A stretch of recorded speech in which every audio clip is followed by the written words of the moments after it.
Merci d'assister à la série de webinaires de l'Université de l'UNF, notre présentateur Henry Jensen. Le sujet d'aujourd'hui, c'est de conserver le carbone provenant du sol sur les fermes. Et Dr. Jensen est un professeur un chercheur adjoint avec Agriculture Canada à Lethbridge en Alberta. Et comme biochimiste du sol, il a étudié dans le domaine du carbone et du triment aussi dans les terres agricoles. Et il cherche aussi de diverses fonctions. Il a écrit aussi beaucoup sur le rôle des sols, sur la mitigation du changement climatique et ainsi que les dynamiques du sol, la modélisation GHG, la restauration aussi des systèmes de culture et la place de- des animaux dans les écosystèmes. Plus récemment, il a contemplé aussi comment est-ce que l'énergie solaire à travers des écosystèmes.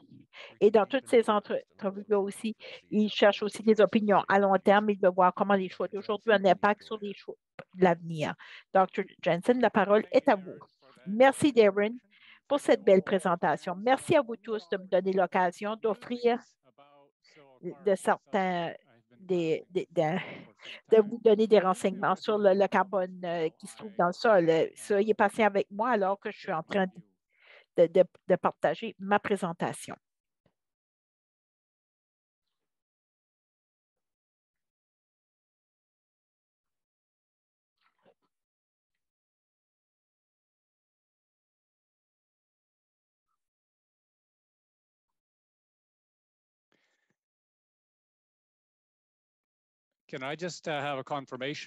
Est-ce que je pourrais avoir que vous pouvez confirmer que vous voyez mon écran? Oui, nous avons la première diapo ici. Bon, merci encore une fois de me permettre aussi de me donner le privilège. Et c'est vraiment un privilège de pouvoir discuter avec vous des choses auxquelles je réfléchis et, et des choses auxquelles me poser des questions aussi durant ma propre carrière et ma propre vie. Il y a à peu près 4 ans que j'ai fait ma première mesure du carbone provenant du sol. Ces mesures aussi ont été effectuées dans des niveaux de sol aussi, des échantillons qui provenaient des rotations historiques de Lethbridge aussi, qui ont été établies en 1911. C'était une quarantaine d'années, excusez, pas 4 ans. Et ensuite, dans les années 80, on parlait vraiment, notre objectif vraiment, c'était de préserver et d'assurer l'activité. C'était ça la justification pour étudier le carbone provenant du sol. Et au début des années 80, ce motif-là a changé aussi de façon très abrupte, profondément aussi, et a changé avec le secteur en croissance, le changement climatique. Le fait de reconnaître que la concentration aussi du CO2 dans l'atmosphère pourrait peut-être amener des changements climatiques qui pourraient être déplaisants. Et en reconnaissant ceci, nous avons réalisé que le carbone qui est dans le sol était connecté au carbone qui se trouve dans l'air, ce qui signifie que la façon est-ce que nous gérons aussi le carbone dans un champ agricole résonnait, résonne bien au-delà des limites de cette ferme-là. Nous avons commencé à poser des questions. Est-ce qu'on pourrait peut-être euh, capter aussi une partie de ce CO2 excédentiel parce qu'on dit que l'atome de carbone dans le CO2 atmosphérique se passe dans le sol aussi et ça prend plus de temps. Et c'est à ce moment-là aussi que collectivement, nous avons eu cette idée de la séquestration du carbone. Et cette perspective-là, cet objectif de recherche est un objectif à grande échelle dans de nombreuses publications que j'ai vues aussi, comme vous le voyez dans le graphique, qui ont été présentées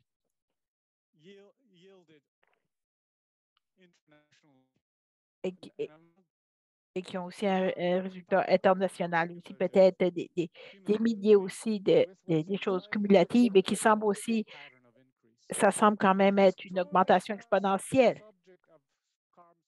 Et pour ce qui est de la séquestration du carbone aussi, a été étudié de façon intensive et continue à être étudié de façon intensive, mais les ambiguïtés demeurent. Et c'est certainement le cas pour moi. Il semble aussi, le plus j'en apprends, le moins j'en connais. Et le plus j'écris à propos du carbone, plus je pense, et je pense du carbone, le plus de questions je me pose et plus importantes sont ces questions aussi. Mais en bout de ligne, ce n'est pas surprenant parce que c'est quand même un enjeu. La biosphère est complexe et c'est un niveau de complexité qui va bien au-delà de la compréhension de quiconque, surtout au-delà de ma propre compréhension. Et aussi, on peut dire que Sharon Butler disait, si la nature pourrait nous enseigner quelque chose, sa première leçon serait dans l'humilité. Et je pense que ça s'applique ici.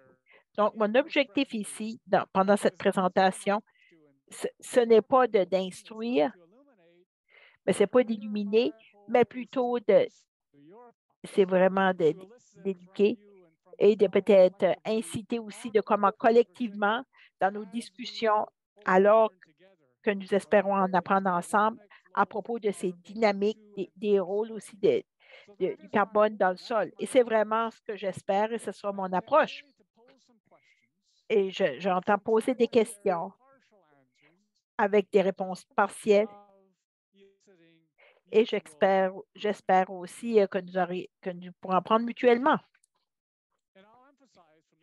Et je dois encore mettre l'accent ici que de ce que j'offre ici, ce sont pas des réponses finales. En fait, ce que je dis, c'est si le passé est garant aussi de l'avenir. Dr. Jensen, oui, le son n'est pas bon. Si je pourrais s'interrompre, on a comme un petit problème audio aussi. Ça pourrait peut-être aussi votre microphone, à savoir s'il est automatique aussi, qui est, qui est activé par la voix et qui prend qui capte d'autres sons. Est-ce que vous n'auriez pas une façon aussi d'être d'aller plus près du micro? Avez-vous une idée aussi de résoudre peut-être des petits pépins au niveau de la qualité? Bon, on va essayer autre chose. Oh, là, j'entends pas, là. Bon, maintenant, nous n'entendons plus rien, là. Est-ce que le son est mieux maintenant? Je pense que c'est mieux, là. Nous pouvons essayer ça, là. Bon, je vais essayer ça. Et je dois déplacer mon micro. Et merci Darren de m'arrêter aussi. Faites-le si ça se reproduit.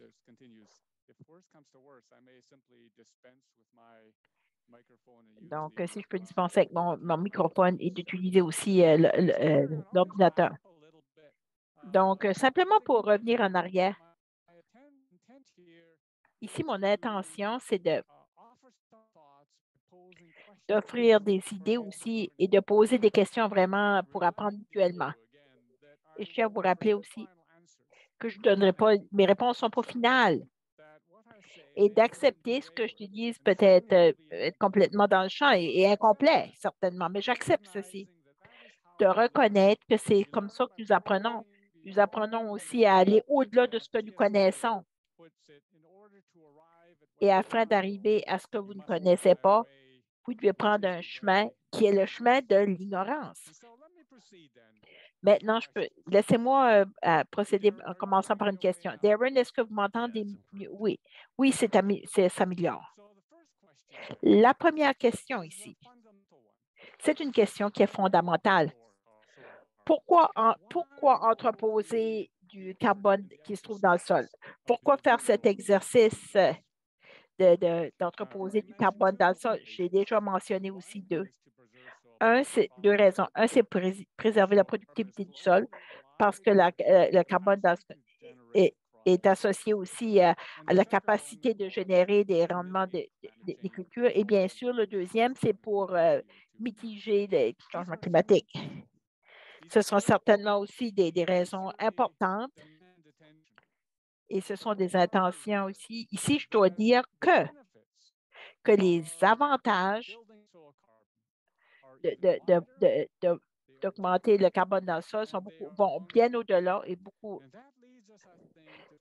que les avantages sont encore plus grands aussi. Et lorsqu'on pense, prend la perspective de l'écosystème, par écosystème, je signifie aussi, c'est plus ou moins le- la terre. C'est pas seulement le sol, c'est le ciel, c'est l'eau, la végétation, tout ce qui se trouve, y compris des gens et tout, et, comment ils sont reliés aussi, interreliés les uns avec les autres. Et le terrain a beaucoup de fonctions aussi, pas seulement pour l'unité.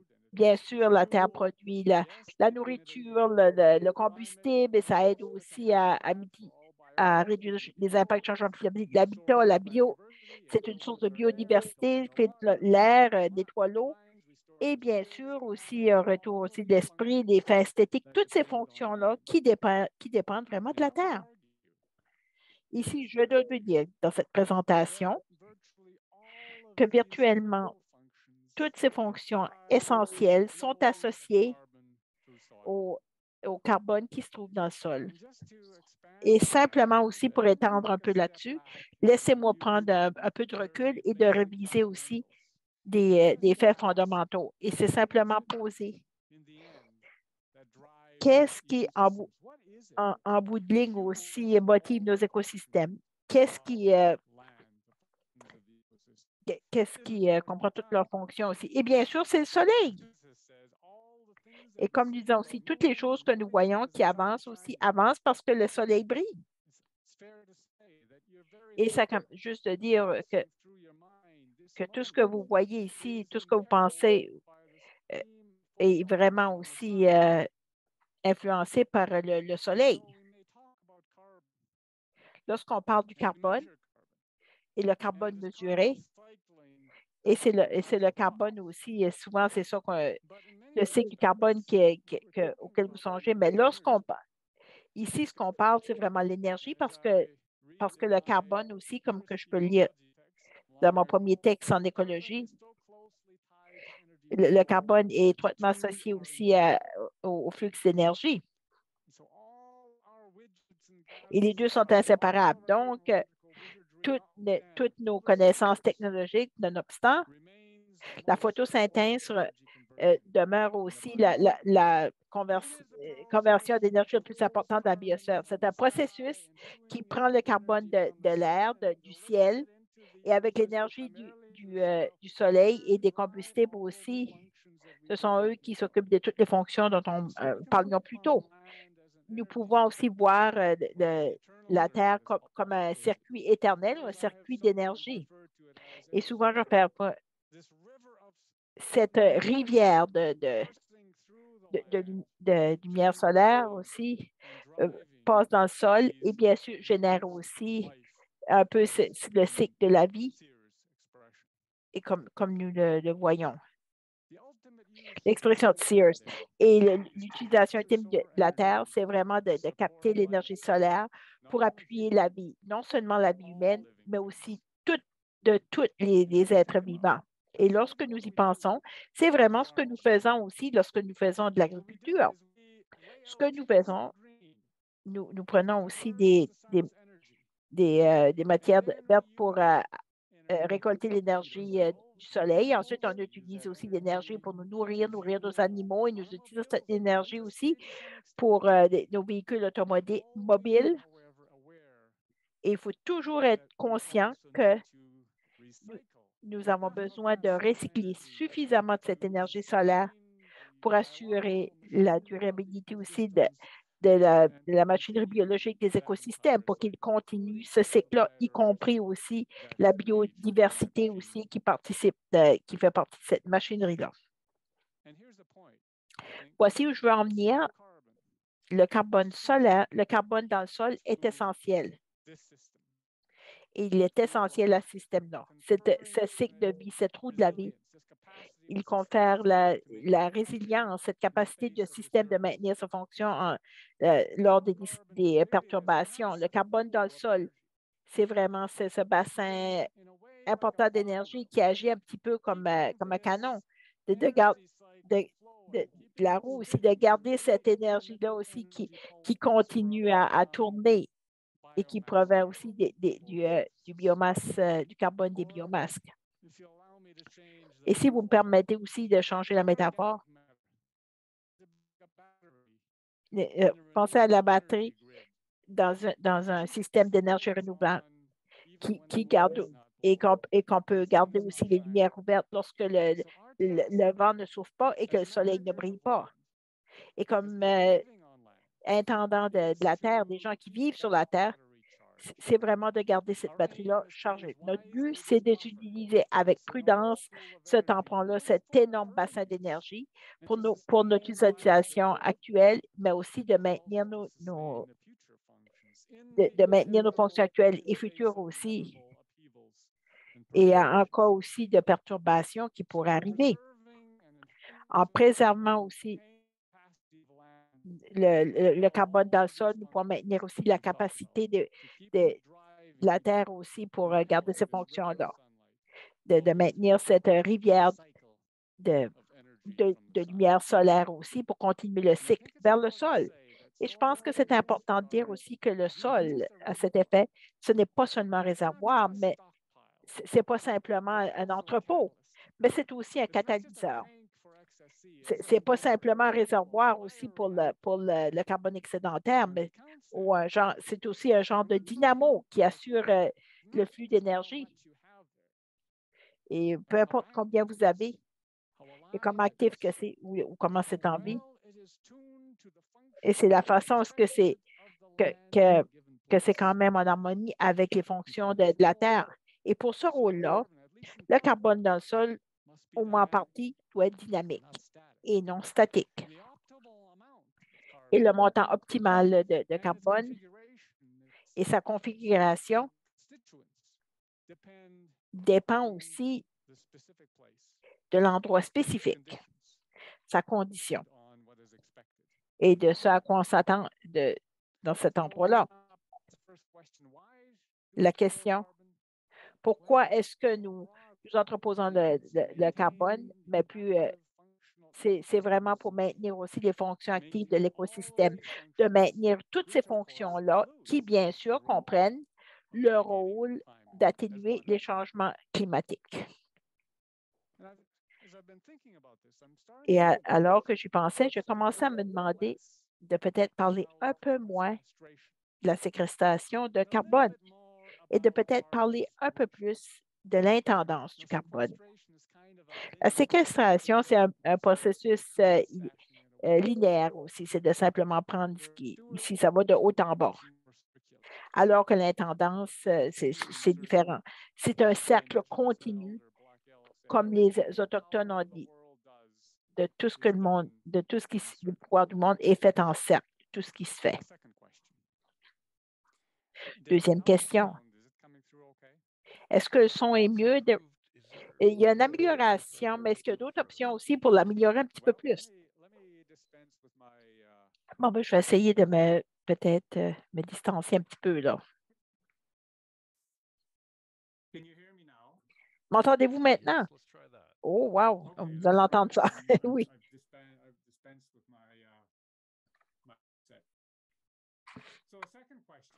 La deuxième question. Comment pouvez-vous entreposer le carbone dans le sol? En principe, la réponse ici, le carbone s'accumule dans le sol lorsque les intrants carbone, lorsque est plus important que peut-être la décomposition. C'est comme un compte. Si vous voulez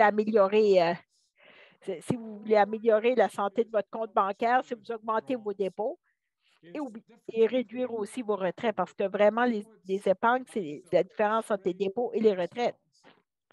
Donc, au début du développement de l'écosystème, le taux de perte de carbone, de perte aussi de dégradation est plus bas que l'apport en carbone, et ce qui résulte aussi que du carbone accumulé qui est souvent plus important dans le sol, dans la matière organique. Éventuellement, par exemple, ces deux taux-là vont converger et à un certain point, le système est plus ou moins rendu à un état stable.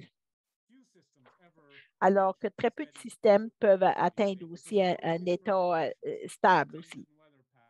Il y a toujours des perturbations, des changements dans la météo, différentes choses, et ainsi de suite. Donc, c'est ce qui fait un peu les ondulations que nous voyons. Et dans nos propres terres, nos terres, nos cultures aussi, la plus grande perturbation, évidemment, c'est la perturbation la plus importante, c'est la culture aussi qui a suivi aussi que- à la perte aussi des réserves de carbone. Donc, lorsqu'on a converti aussi à des terres de culture. Donc, le déclin aussi, on parlait de, de 20 à 30 du carbone qui était entreposé. Et on se demande, lorsqu'on pose la question, pourquoi la perte du carbone dans le sol?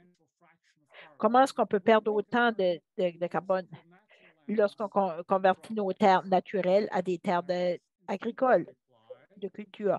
D'abord, et nos premières réponses aussi, ces perturbations, c'est lorsqu'on passe peut-être des terres vierges aussi, là. C'est vraiment le labourage. Et ça, certainement aussi, ça augmente les taux de décomposition. Et ça supprime les apports de carbone aussi dans les terres agricoles.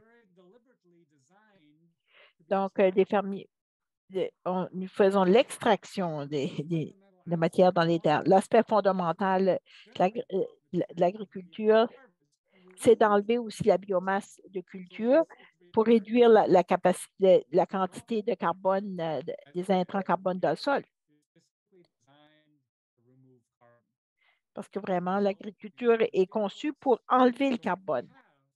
Et ce que nous avons ici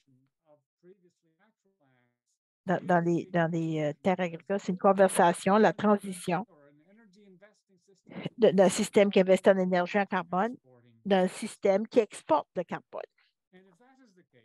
Et si c'est le cas, nous ne devrions pas être surpris dans le cas aussi des apports réduits en carbone, que nous perdons aussi du carbone dans le sol.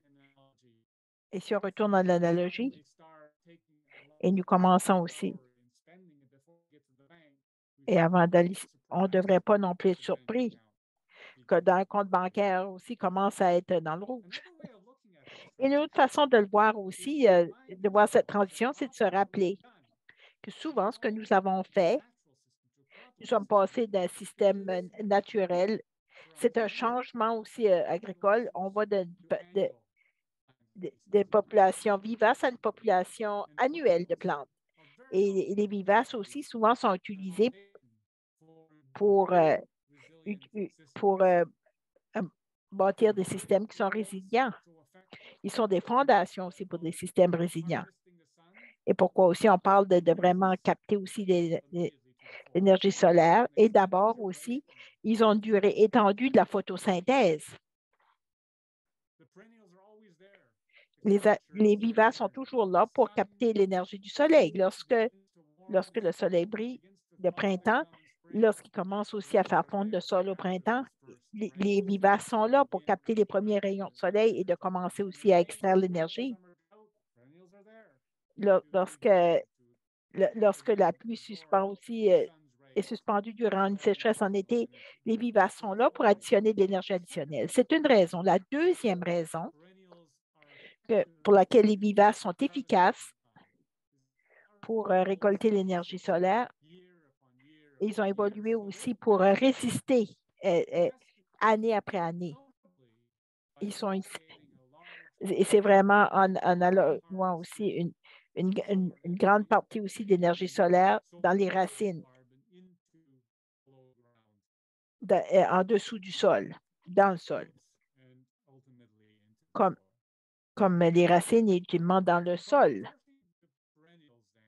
Lorsqu'on parle des vivaces aussi, c'est très difficile de récupérer une partie aussi du carbone qui est perdu dans le sol.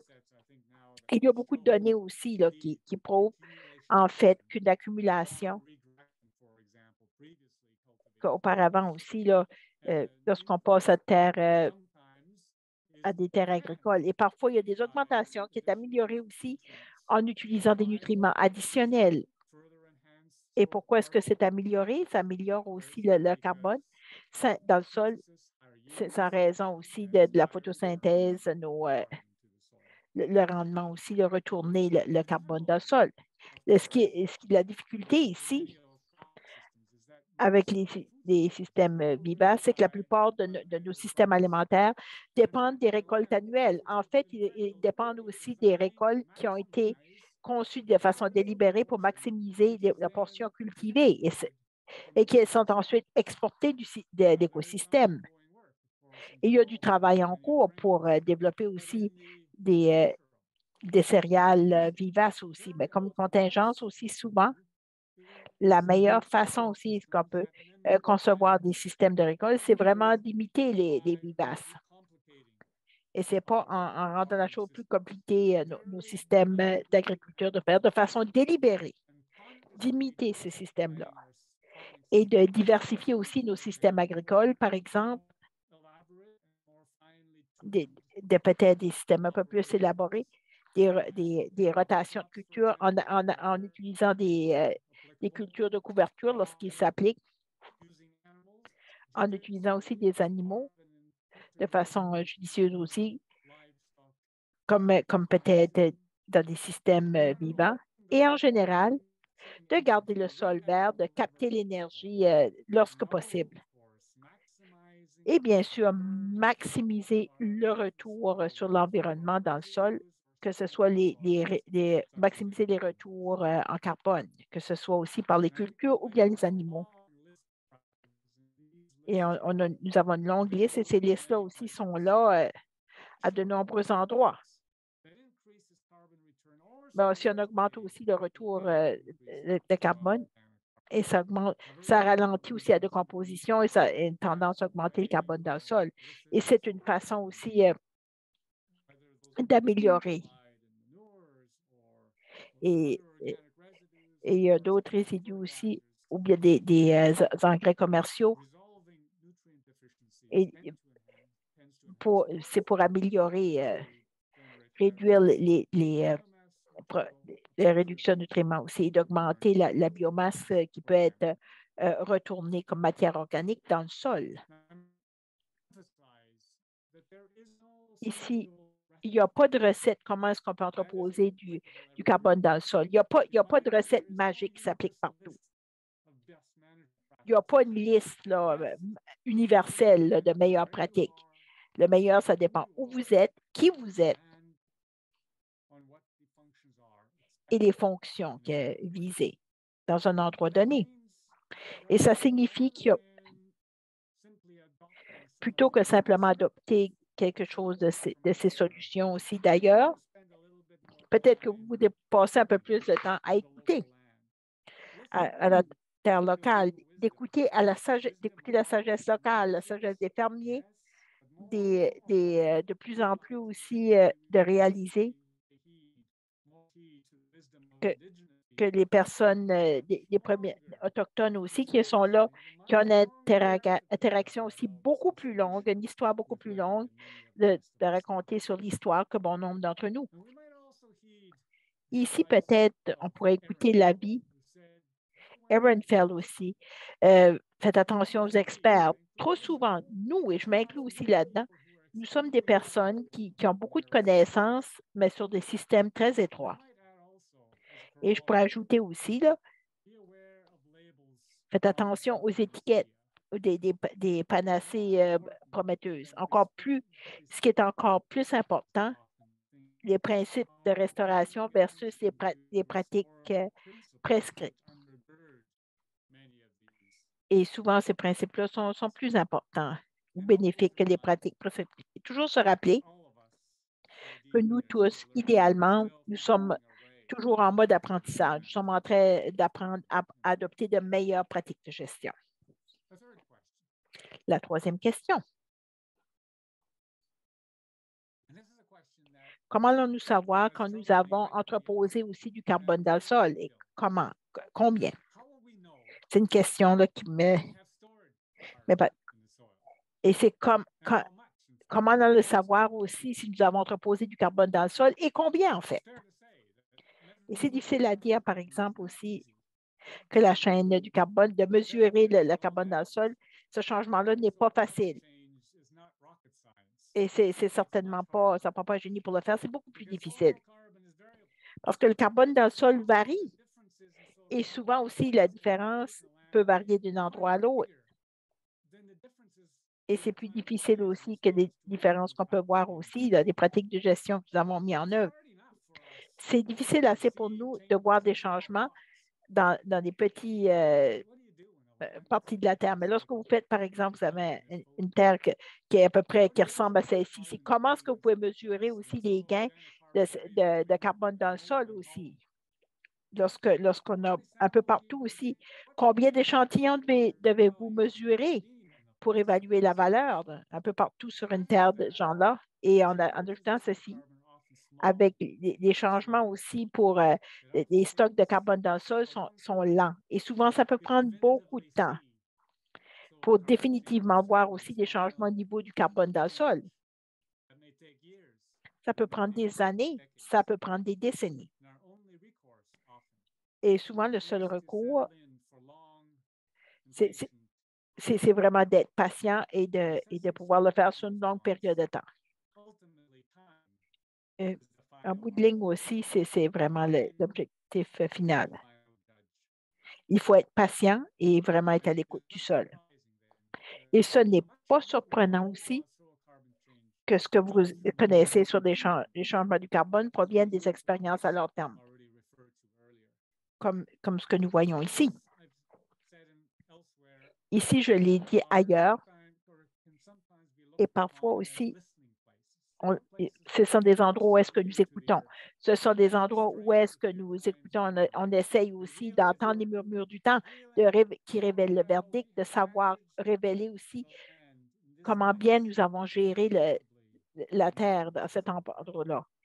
Et bien sûr, des mesures. Ces lots de terre-là, démontrés ici, sont des petits restants de vraiment de la perception et d'humilité de nos ancêtres, prédécesseurs. Et à un moment donné, à une centaine d'années, nous avions au Canada, nous avions des systèmes complets aussi de rotation. Ici, ils ont été conçus aussi d'arranger comme un réseau aussi de cycles. 23 systèmes qui étaient souvent répliqués aussi partout dans les sites et beaucoup qui étaient établis aussi sur des sols vierges. Et si vous regardez aussi les rotations qui ont été faites au départ, et bon nombre d'entre elles aussi étaient considérées innovatrices, progressives. Et c'est quand même clair en regardant aussi les anciennes notes et en lisant ces anciennes notes-là, c'est quand même clair qu'ils étaient conçus aussi de façon délibérée, prêts à long terme. On dit ça va prendre des preuves sur de nombreuses années avant d'accepter les résultats. Ça, c'était McKay qui a dit ça en 1913. Et on avait une étude en 1949 qui font partie d'une étude à long terme sur des cultures en relation à la protection du sol, de la fertilité. Donc, ils ont pris aussi des notes en 1913 aussi. Il faut étudier pendant une longue période de temps.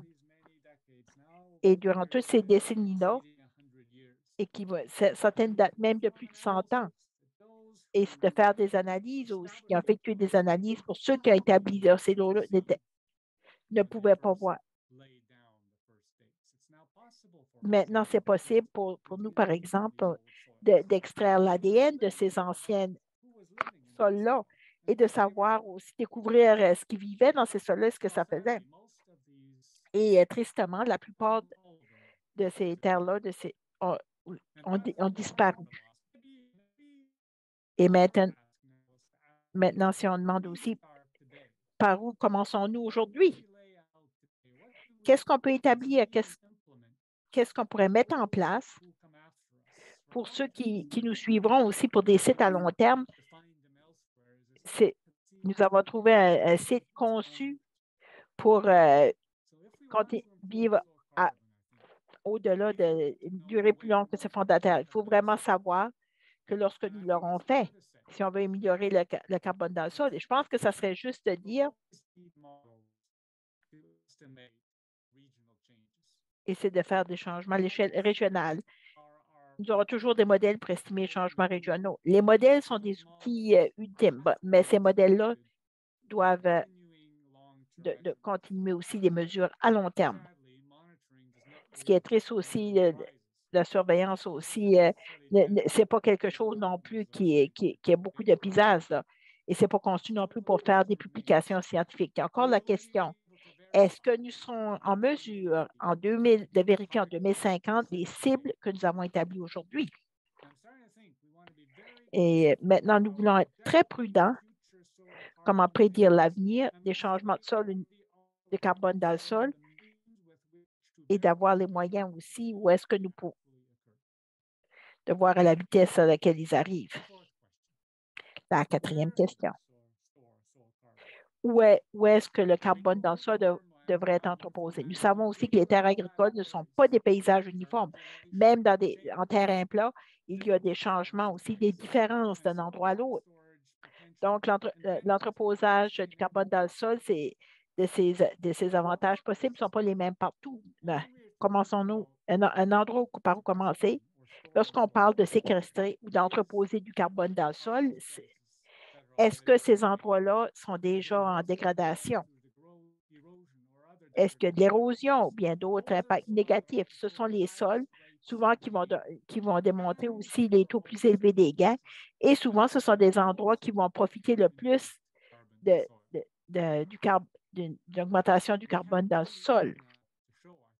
Maintenant, ici, on peut démontrer qu'un sol qui est dévasté n'est pas perdu à jamais si nous sommes assez patients, si nous sommes prêts et sages assez pour permettre au sol de pouvoir s'auto-guérir.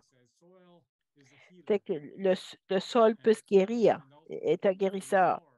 Et le restaurateur, peut ressusciter aussi. Et souvent, la nature peut faire un rebond même après des perturbations les plus graves. Donc, les sols en dégradation sont probablement les premiers endroits où est-ce que nous pourrions aussi songer à restaurer le carbone dans le sol. Puis, il y a souvent d'autres endroits aussi, souvent, qui sont ignorés. Et ça nous amène ici à penser aussi à d'autres écosystèmes. Point de vue des écosystèmes nous invite aussi à voir au-delà de nos champs. Elle nous invite aussi à aller au-delà de nos champs, les lignes de défense, que ce soit les routes et tous ces endroits-là, les terres humides, tous ces endroits-là qui sont considérés comme idéaux. En 1915, aussi, Bailey disait que ces endroits perdus pourraient devenir de véritables atouts. Nous allons l'apprendre au fil du temps. Mais peut-être que c'est le temps. Peut-être que le moment est venu de savoir que ces autres endroits-là sont des atouts.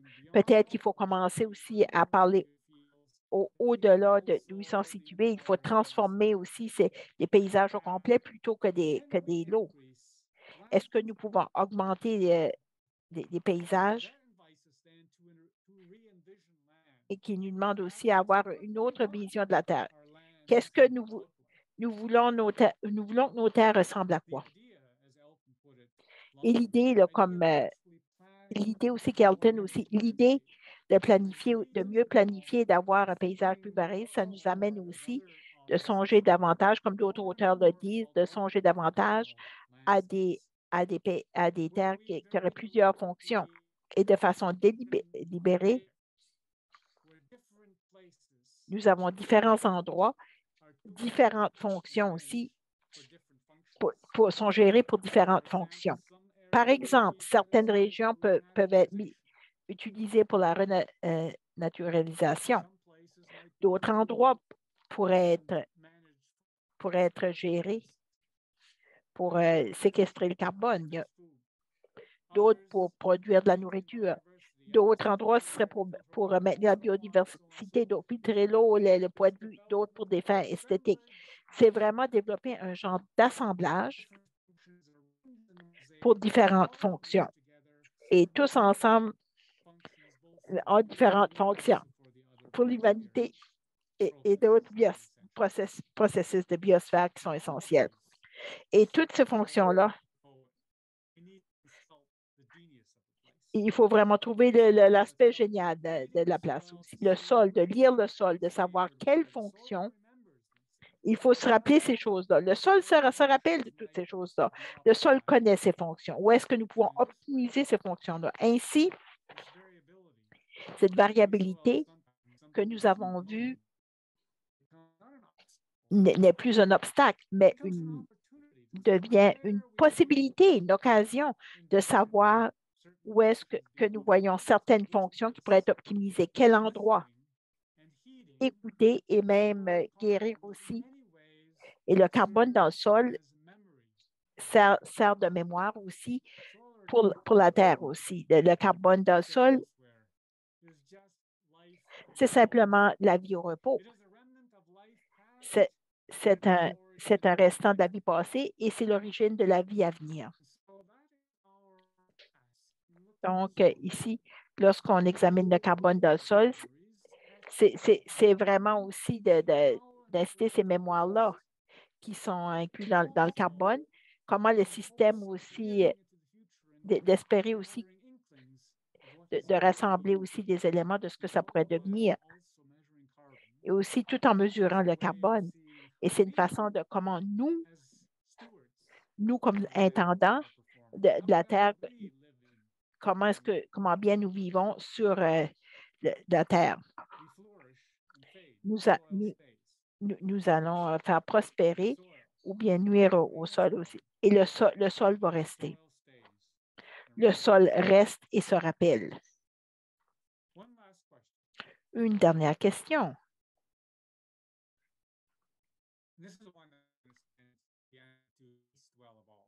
Et c'est une qui s'adresse à nous tous aussi. C'en est une qui est très importante. Comment pouvons-nous faire participer à plus grands auditoires? Si j'étais un éleveur et qui est vraiment aux premières lignes de la tendance, il faut reconnaître que nous tous vivons sur la Terre. Peu importe si vous demeurez dans un chalet ou bien dans un condo, vous habitez sur une terre qui vous fournit la nourriture, l'oxygène, le combustible, d'une façon ou d'une autre, de recycler aussi tous nos déchets. Et c'est à ce moment-là aussi, c'est des problèmes. Nous habitons tous quelque part sur une terre aussi. On dit que tout se passe sur une ferme aussi. Et il y a des forces externes qui sont puissantes aussi. Et nous devons aussi, et tout est associé aussi, comme la façon de magasiner, manger, boiter aussi, comme ils ont toujours été. Nous profitons tous de ces éléments-là et nous réagissons. Et pour maintenir aussi ces cycles-là desquels nous avons discuté plus tôt. Après tout, nous sommes tous des créatures à base de carbone et nous sommes complètement intégrés dans ces cycles-là. Donc, les choix sont pris dans les salles de conseil, les classes, les salons, les épiceries ont tous un impact, comment le carbone aussi euh, euh, se rend dans le sol et comment la quantité de carbone entreposée. Donc, il faut changer, par exemple, il faut vraiment passer d'une approche linéaire à une pensée circulaire. Donc, linéaire, c'est le problème pratique et la solution, comment la mettre en place. L'approche circulaire, par contre, voit les gens et la Terre qui sont ensemble, un touche l'autre. Et c'est comme un cycle. Et c'est toujours une compréhension aussi continue qui imite aussi le flux circulaire. Et pour les gens et la Terre, les gens ne peuvent pas être détruits ou conservés, sauf s'ils sont ensemble. Et le problème, bien sûr, là, j'entends pas le son aussi, c'est vraiment, nous sommes devenus plus dépendants aussi des terres et du flux de carbone, mais il semble avoir une déconnexion entre la plupart des gens et le sol. Le problème, c'est comment aussi d'avoir collectivement aussi, c'est d'arriver à une harmonie avec la terre parmi les gens et qui ont oublié aussi là, qu'il y a quelque chose, que la terre existe. Je pense aussi que le carbone circule aussi. Il nous donne un point d'entrée. Il raconte une histoire aussi qui nous rappelle de de comment nous sommes intégrés dans ces cycles-là. C'est l'histoire aussi d'atomes de carbone qui se rendent aussi. Certains sont plus lents que d'autres. L'énergie délibérée du Soleil aussi, qui, qui, qui tient ensemble tous les habitants, que ce soit l'héritage, ce n'est pas seulement pour les fermiers aussi, c'est pas seulement des grammes de carbone entreposés, mais c'est vraiment des histoires de restauration aussi qui sont plantées dans nos esprits. Et ensemble, c'est notre privilège, ensemble, de vraiment préparer ce récit-là et de trouver des moyens de comment raconter cette histoire-là de carbone d'une façon plus intéressante. Je pense qu'à long terme, une personne n'est pas connue par les statistiques, mais par les histoires qu'elle raconte. Laissez-moi conclure par une question. Quelle est l'importance de la séquestration du carbone pour atténuer le climat? Et mon opinion, par exemple, c'est possiblement important.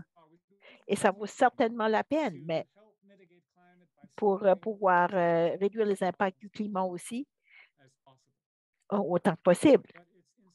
Mais ce n'est pas quelque chose que nous pouvons faire suffisamment si nous sommes seuls. Ce n'est pas quelque chose qui fait... La Terre, c'est un allié aussi pour pouvoir réduire les impacts du climat. Pourquoi la séquestration du carbone pourrait probablement aussi être associée à l'intendance du territoire d'être beaucoup plus vrai que jamais.